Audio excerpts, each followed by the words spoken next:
ما كنتش عاقل. هي زيتي ديال بحال هكا بغيت نعيط على الوالده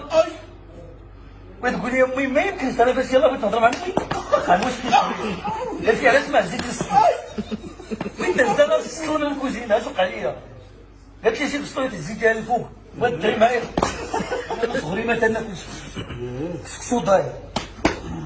تتقول لي امي عود كلوا كلوا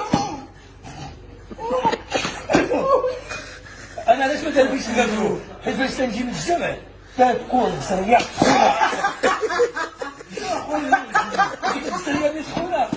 ما عنديش انا مع الكاع وكنعرف فيها وخيزو كتلقى خيزو مثلا بيه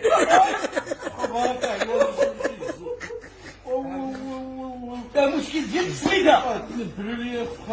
ديك حنا بغينا تاكل سكسو ما تناكل سكسو ما تناكل سكسو وما تناكل سكسو راه انا تنبغي الخبز نعاود ما نجيش معاهم لا تشعريه ولا تفهم ما تناكلهاش بغيت